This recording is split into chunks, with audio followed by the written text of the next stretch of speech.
and thank you for having me here.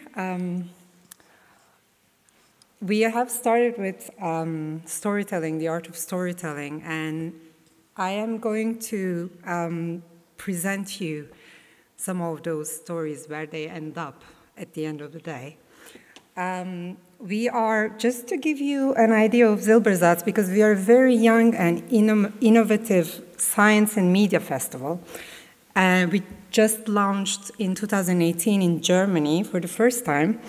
And this is a joint initiative, and it will sort of give you an idea of what it is, starting from that point, which is the festival is a joint initiative between Robert Bosch Foundation, who has a very strong science communication remit, and a documentary campus, which is actually a training program for media professionals originally.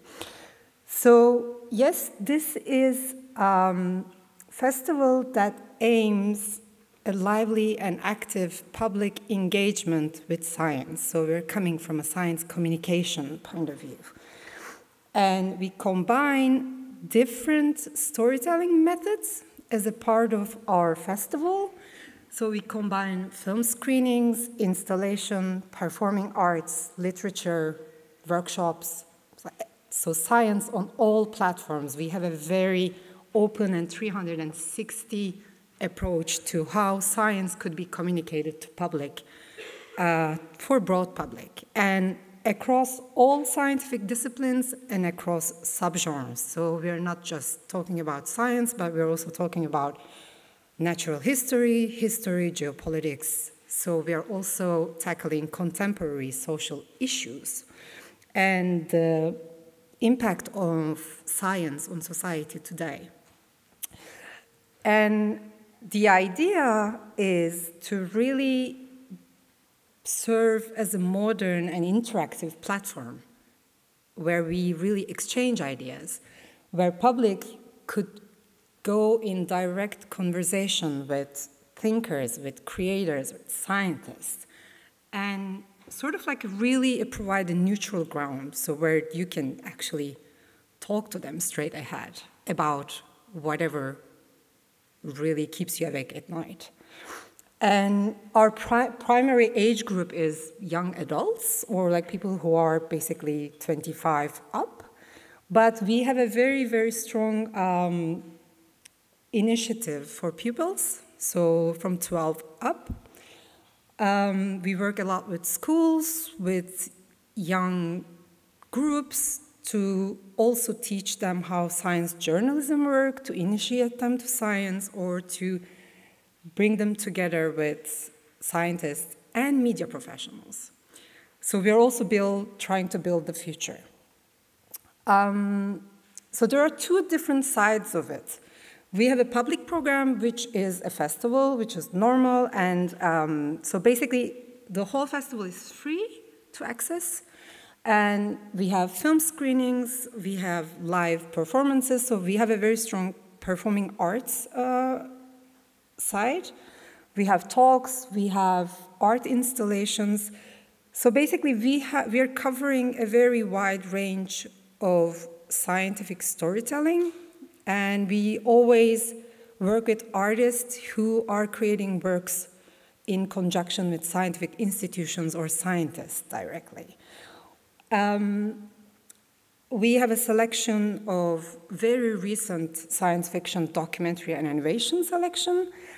It's not like we're snobbing anybody, like, you know, we also showcase Frankenstein if there's a reason for it, but we are always talking about the recent tendencies, the latest discoveries, what is going on in terms of state of the art of the media and state of the art of science. So when you come to Silbersalz, what you will see is what had happened in terms of scientific discoveries that year or just the year before, also what's going on contemporarily today, what are our social issues that are the most important in conjunction with science, and how we can find solutions, or how science is looking for global solutions to those. And each of our programs are actually accompanied by scientists who are leading the research within that field. So the idea is to create a real triangle between public, scientists, and the media creators, so filmmakers, artists, where we have this three-sided exchange. So it's not just about filmmaking or art, but it's about also science. And funny enough, what we have learned is that public loves scientists. So whenever there's a scientist in the room, nobody talks about filmmaker anymore. Nobody really wants to learn how they did their film, how difficult this was. Everybody wants to know what the science is about, which is great. And this is exactly what we're promoting, actually. And this is also through installations. So we are showcasing a lot of virtual reality, augmented reality, mixed reality, but also artworks, digital arts, plastic arts. So it's really about how science could be communicated in different ways. And behind all this, which is like, nice little festival here, but behind all this, we have an industry program.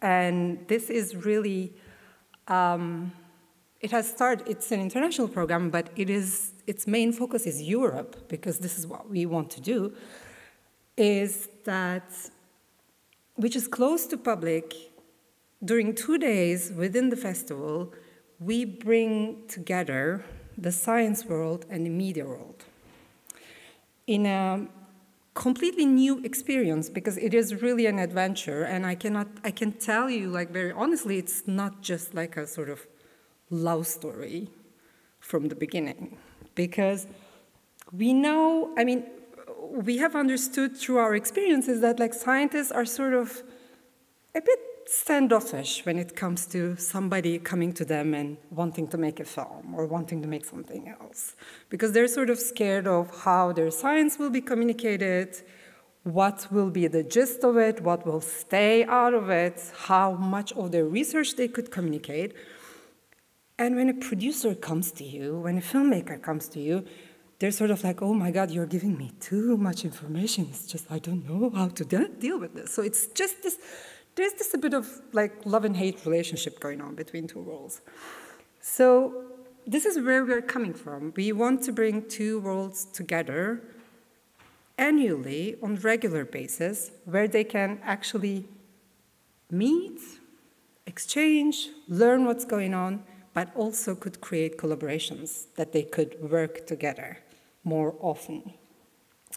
So we have keynotes, lectures that are coming from science world, from media world, but we also are experimenting with how the creative scientific idea that could be presented to public, or that could become an artwork, could be presented, and where it would start.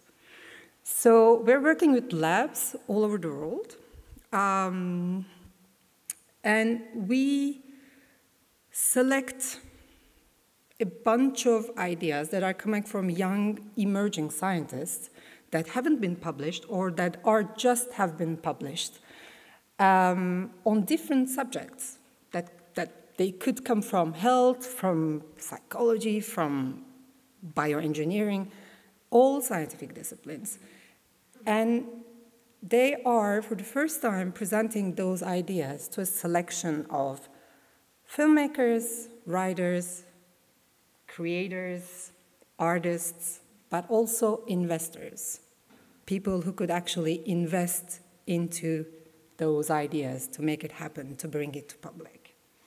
So this is really about exploring the new ways of science communication, so on all platforms, but it is also to nurture more collaboration between media and science people. And this is why we call ourselves Science and Media Festival.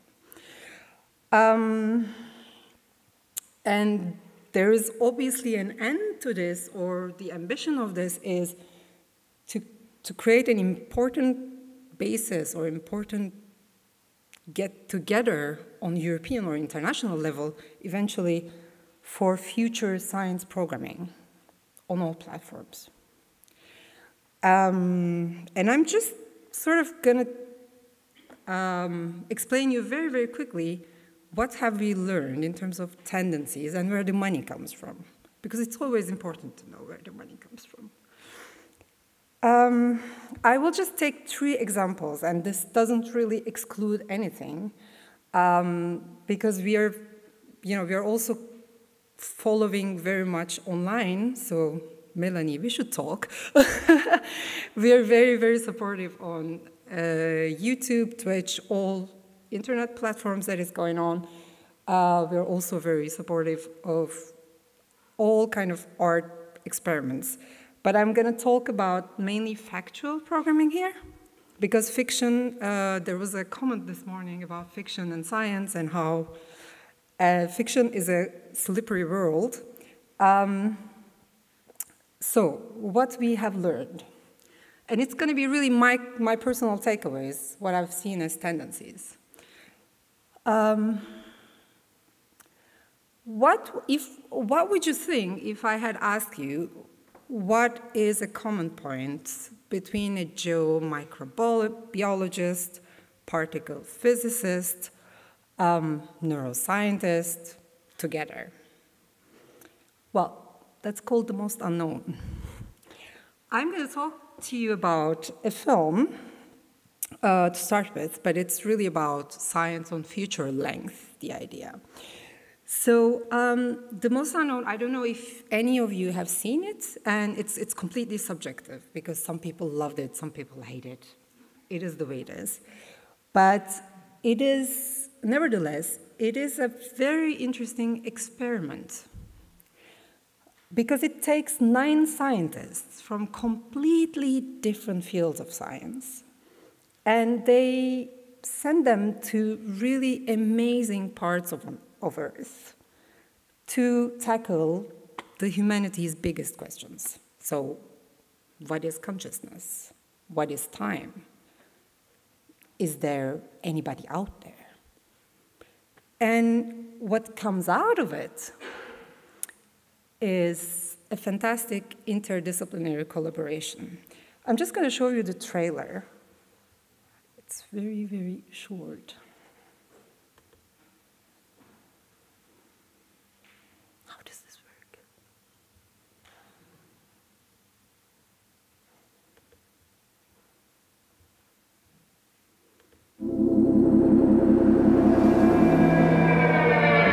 How can I, as a small person, answer a question about the cosmos? You have a puzzle with a billion pieces, and we've got one piece. So, why are we here? The microbes that I study in hot springs are paramount to understanding where life could be in space. You're trying to solve this problem. You know, I wake up at night thinking about it. So you're a nerd too? 100% nerd.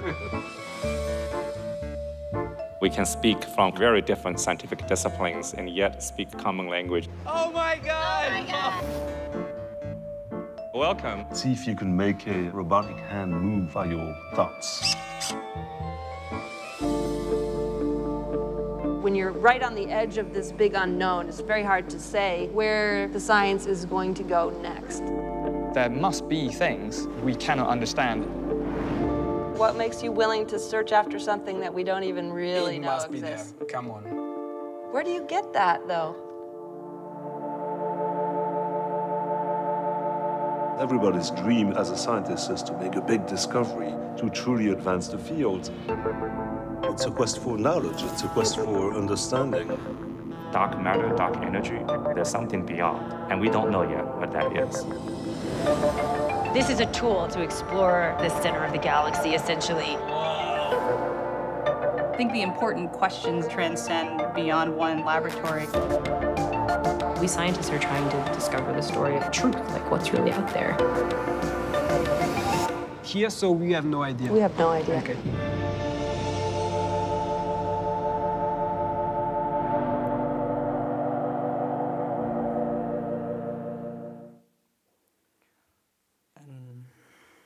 How do we go back now? Yeah, made it. Yes. Sorry. Leah, what's going on? 39 Fair. These are all World's Fair pictures, all of them. Where is it? These are magnificent pictures of the fairs. They're 2 1/4 slides.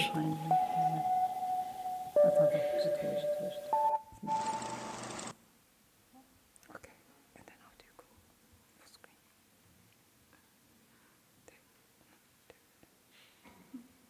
Where do you go? How do you go full screen? Yeah, okay. Sorry. So there are 2 levels why I'm showing you this film, and again, there had been a lot of different discussions around the film. Is that some people thought it wasn't scientific enough, some people thought it wasn't creative enough, some people loved it, some people hated it. There are 2 things.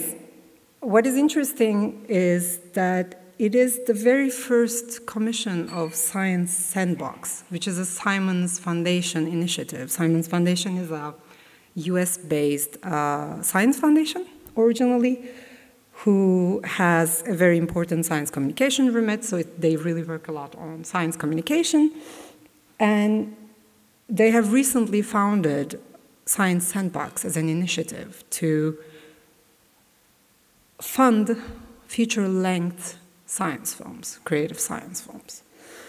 And the outlet is Vice Motherboard. I don't know if you really follow Vice. It's a multimedia platform. It's very young. It's really talking to a completely very young audience, very diversified audience. And this is also a very first for Vice to get into a theatrical release, feature-length, creative science documentary. So it's quite interesting, and there are 2 things that are very interesting about it, is that, first of all, it's funny to say it that way, but scientists are portrayed as humans. So this is a blind date between 9 scientists. Okay, so we take an astronomer and drop him in the middle of nowhere in the Arctic to dive underneath the ocean without knowing anything about that scientific field. And it goes from one person to another. They meet each other and they learn about that particular field for the first time. So you can imagine that the scientists are full of doubt. They don't know anything. They have the limit of curiosity or the level of curiosity of a public, like average public person who would be at the same situation. So, and this is the first time that we see a very unusual part of a scientist, which also who eats, who cannot sleep during the night because they don't know what, they're like stuck in their research and they cannot know. And they meet with something for the first time, so they're learning something new. So they're full of curiosity. They're like giggling like 12 years old, which is really showing audience the human side of science. And it also, so the film was very successful. It traveled to a lot of festivals. Now it's available on Netflix. But what they did as a part of their whole experience is that every time that they went to a festival, they brought few of their scientists together with them. So you had like a neuroscientist and a physicist in the Netherlands, you had a geomicrobiologist in Denmark. So the scientists or the protagonists as scientists, they were actually traveling with the film, which created an amazing public engagement with the film. And especially the young adults, that group. And people loved it. They really just loved it. So a takeaway, bring your scientists with you. It works. And there's another takeaway in this. It's that like the foundations now, and they're getting more and more into science programming. So far, they're really US-based, and Europe is sort of starting to follow. But National Science Foundation, Sloan, Simons, Paul Allen, Howard Hughes, they have very, very recently, one by one, founded their production outlets. So they have internal production houses. They work with filmmakers. They give access to all their researchers, all their institutions. They actually put money, so these are full commissions, for creative science documentaries. This is new. This is like few years, really. And Europe is following very slowly, and there are some talks now on Creative Europe program, how they should be, adapt their strategies. And few foundations in Europe are also now, somehow starting to support, open up their resources, open up their, not only their resources, but open up their money resources as well for filmmakers, which is a good thing.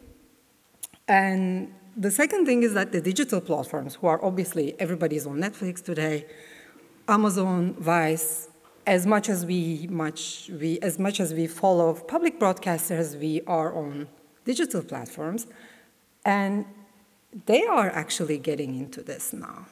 So they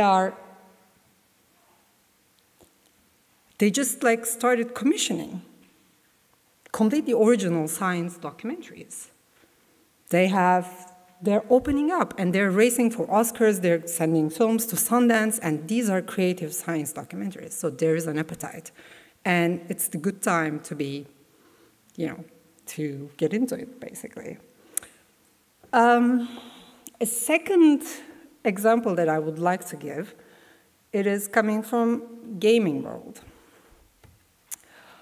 I don't know if any of you have seen Homo Machina. This is created by Darjeeling, which is a French production company, but it is a co-production between France and Germany. Its outlet is iOS and Android, so it's on Play Store, iTunes, and it just recently won the best mobile tablet game at Games Connection. It is 2D exploration adventure game, basically, which is based on Dr. Khan's medical illustration from 30s. And this is a journey through the human body with tiny workers, and it sort of shows you how your body works, basically. And there's a spoiler, but I won't do it. So you have to watch it too,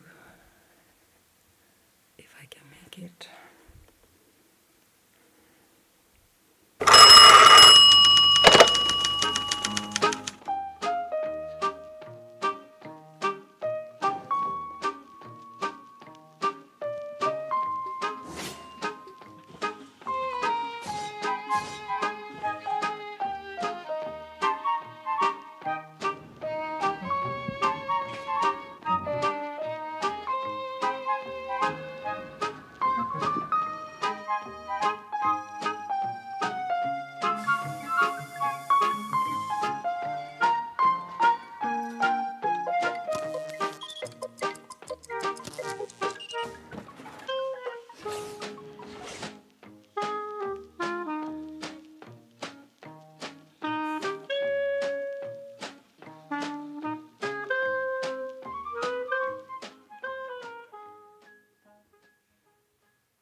So,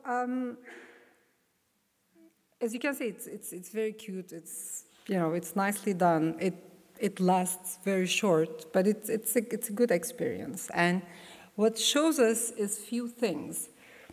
Basically, again, we see a different scientist. We've seen, we are actually getting our inspiration from an amazingly detailed work of a doctor, who is very important in the history, but he's also an amazingly talented illustrator. So he's also an artist, and actually the illustrations, the whole game is really about those illustrations. So it is designed in a way, it's colored in a way that it is original. And it shows you a very, very detailed overview of how your body works. And again, it's very short, and it works, and it's really very easy, like starting from 7 years old, to play that game. So from 7 to 77, or even further, when we had this at Silbersalz, we had this like huge Android tablet. And like even the smallest children were like, and we were explaining them, you know, like, so this is the body, this is how it looks like inside of you, and they're like, ooh, all of a sudden it makes sense. Just, it makes sense. And so, again, we're talking about science engagement in a way, and public outreach, because, and this is really, for me, a crash course for it, because you are making science adventurous, fun, and obviously we know now through research, enough research we have, is that gaming has a very special place in terms of bringing science and culture together and science and public together.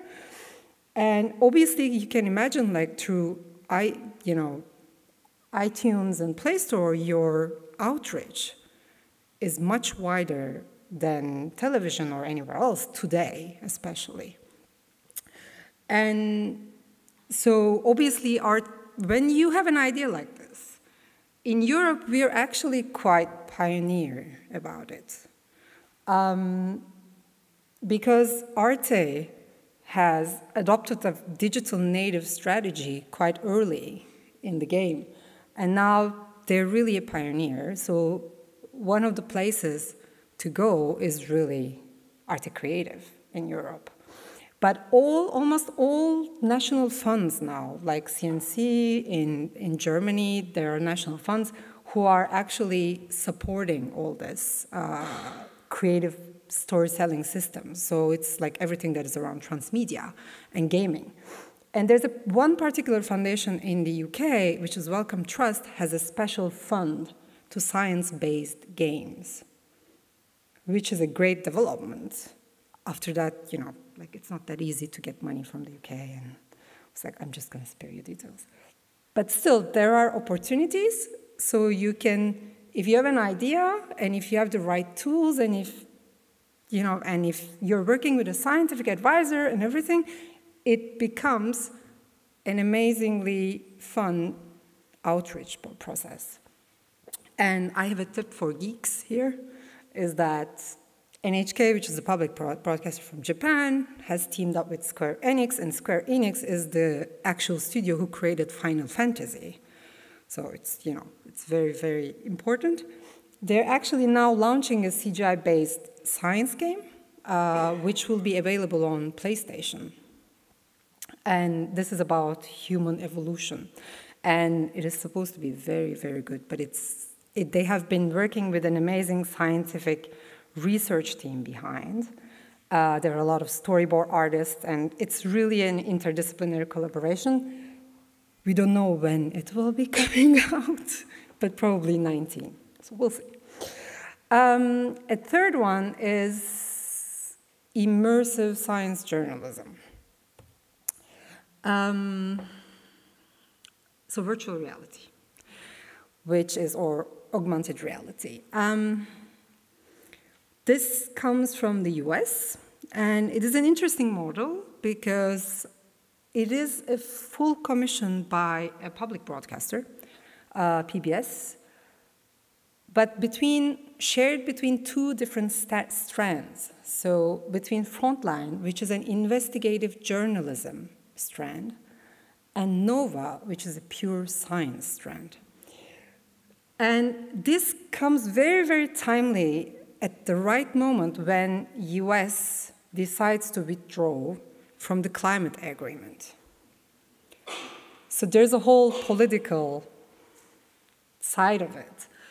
And it's really about, it provides a very rare up-close view to Arctic scenery. And it really brings audience what's going on in terms of studies in the Arctic and everything that is around climate change and,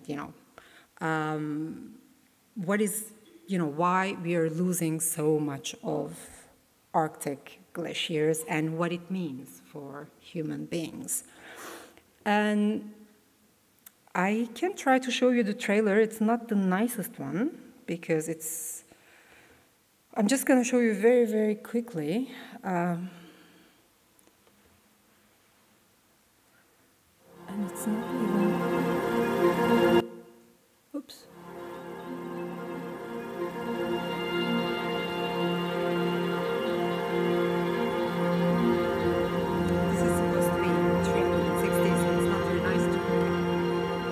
When you look at the glacier like that, from the vantage point of an helicopter, it looks like it's going to be here forever. How could it possibly go away?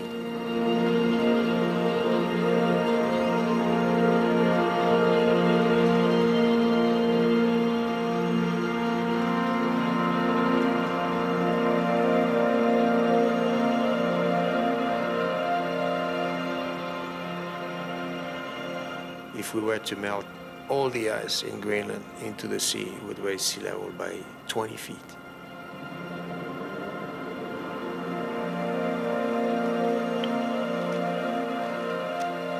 I study the glaciers, and what's starting to happen now is a very big change in these polar regions.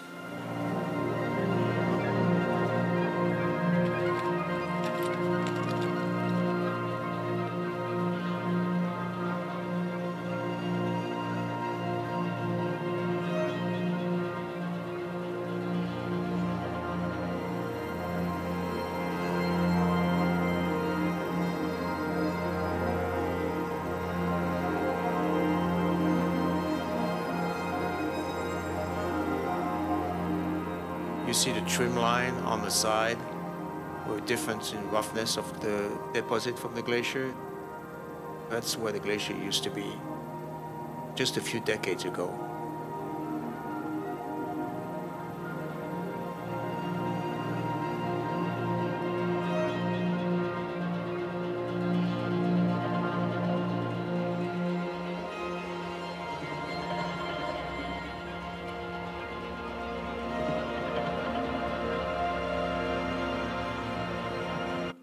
I'm just going to stop here because it's long, but you, where's the thing? Yeah. So basically, you understand the idea is that this is quite interesting technically from a media designer point of view because it actually mixes a lot of different techniques. It uses 360 video, it uses holograms, it uses CG-based modeling, it also uses photogrammetry. It's very long, the whole experience, but the idea behind is that it's really to fully capture and immerse you to the ice, basically, to the Arctics.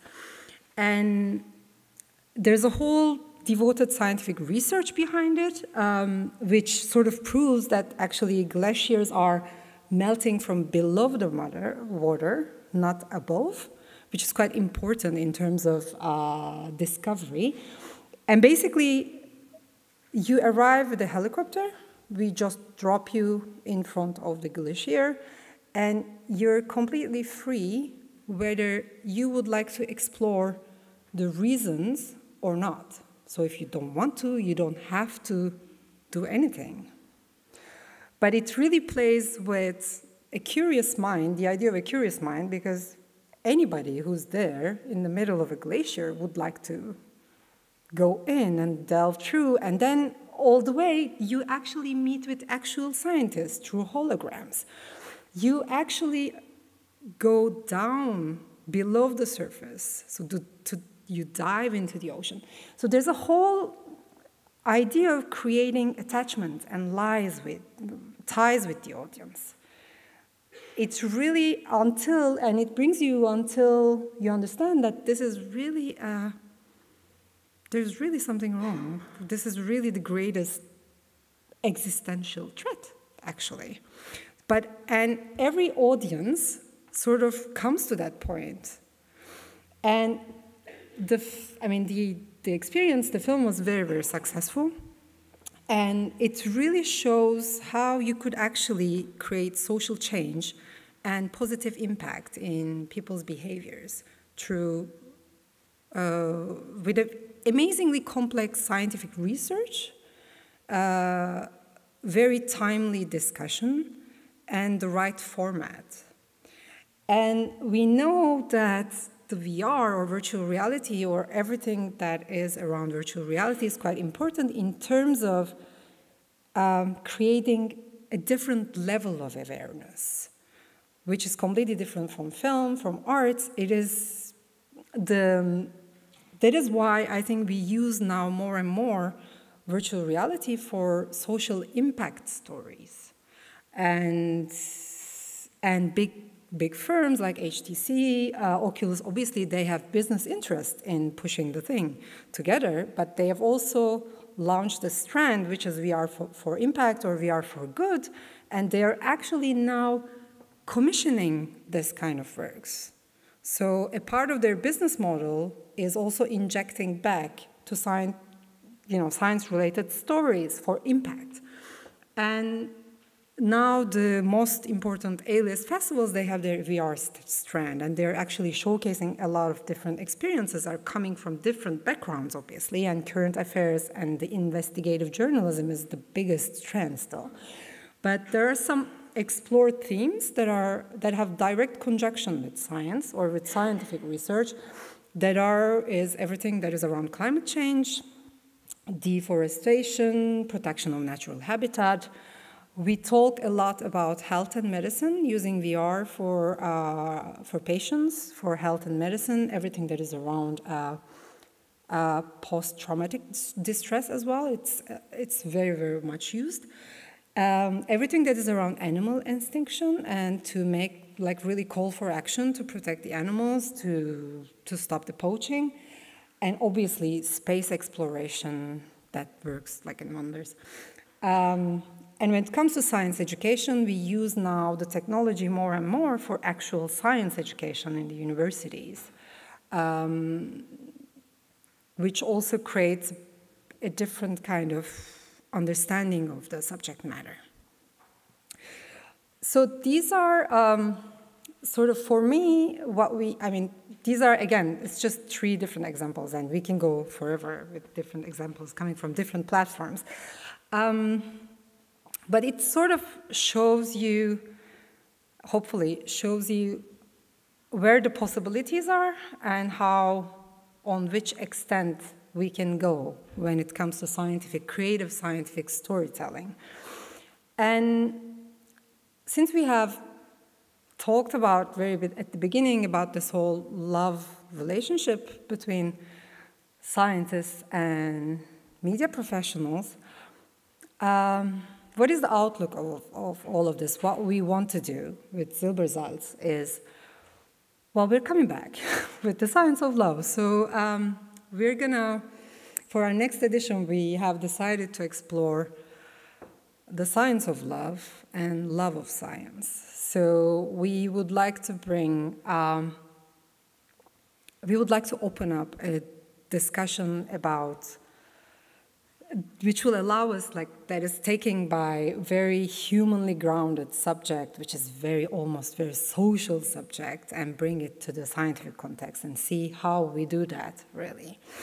And what we would like to do, obviously, to promote science engagement. And there's something that is important. It has been changing, over the few years, last years, is that we don't really want to talk about science communication anymore. We want to talk about science engagement now, because communication sort of evokes something that is one-sided, that I explain you, I communicate to you. Whereas when I talk about engagement, it becomes a two-sided discussion. So, and this is an important concept that we actually support. So we would like to promote science engagement on all formats. And we also would like to provide a platform, an exchange platform for scientists and media professionals to meet regularly and to actually co-create. So that's why we're, for example, opening up to pitches for coming from media professionals, coming from scientific world.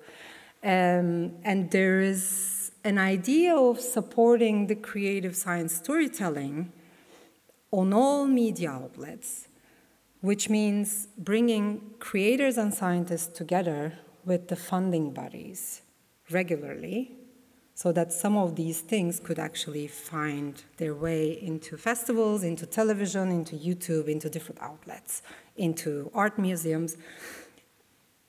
But obviously there's something very political about this.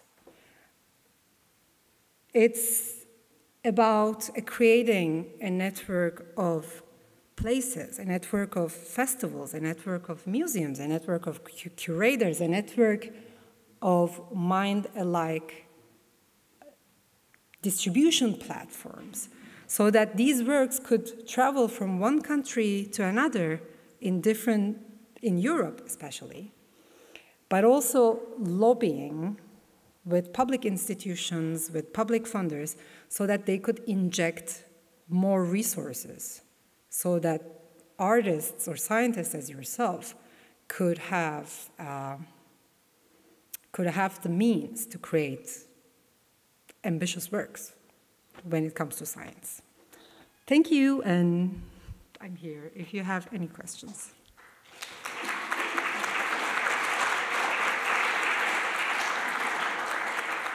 Thank you very much, Irem. We're going to open the floor for questions if anybody has something to ask. If there is no question, I have one for you. Okay. You work with communication professionals and scientists, and there is like also this course in between them. I want to know what you notice. Where are the troubles in the communication between those two groups? Do they have like linguistic troubles to communicate, or if there are issues at all, or if it is surprisingly easy to create this communication between those two groups? Well, I think they just don't know each other enough, basically, and it's just because they don't have that many places that they could get together. Well, if you're working in the media, I'm coming from media. We are very easy with each other. We know each other. It's like such a small world that we go every year at same places, we talk to each other, and we're just very casual with each other. And I'm sure the scientists in their world are the same. And they're like they're within their fields, they're very easy with themselves, and they know how to talk to each other and stuff.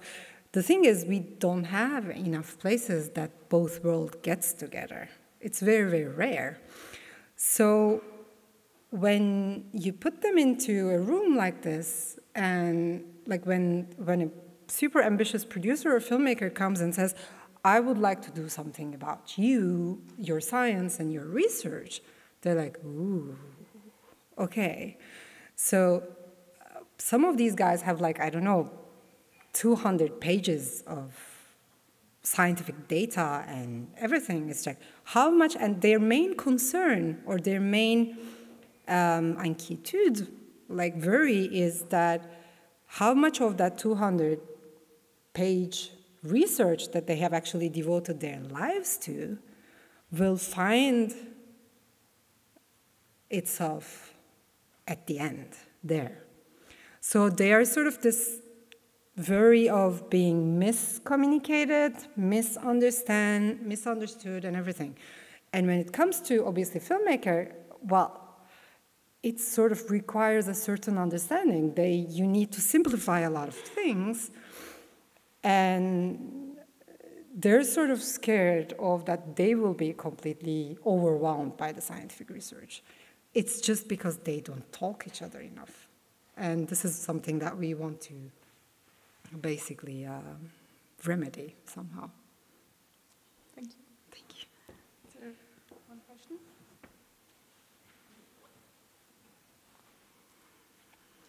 Thank you so much for your talk. I'm loving the idea of that festival, and I'm very happy that it works.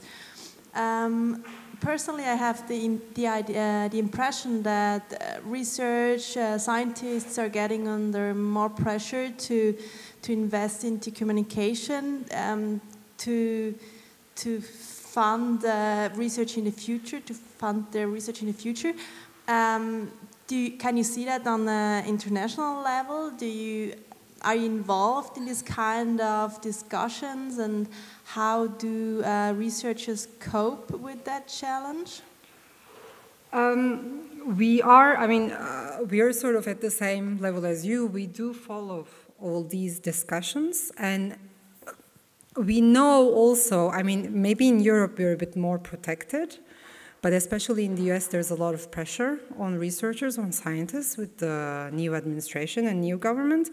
And the problem with the whole science is, or has always been, scientific research has always been somehow related to politics as well, or the political climate of the country that they are based in. So yes, there are some countries the support for scientific research is shrinking, and there are some countries that the support for media professionals are shrinking. So I think yes, there's more and more tendency to work more on the science communication. So I think scientists are getting much more open to develop these relations with creators. And I think that also comes from scientific institutions. For example, in Germany, Fraunhofer Institute, they work a lot with media professionals. Or here, CERN in Switzerland, they have like a whole residency program for artists. So I think the scientific institutions sort of spearheading that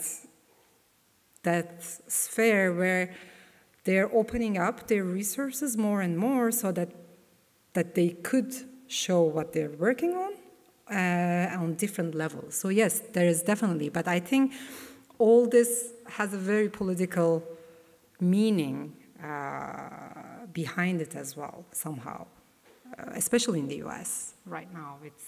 It's getting quite tough, yeah.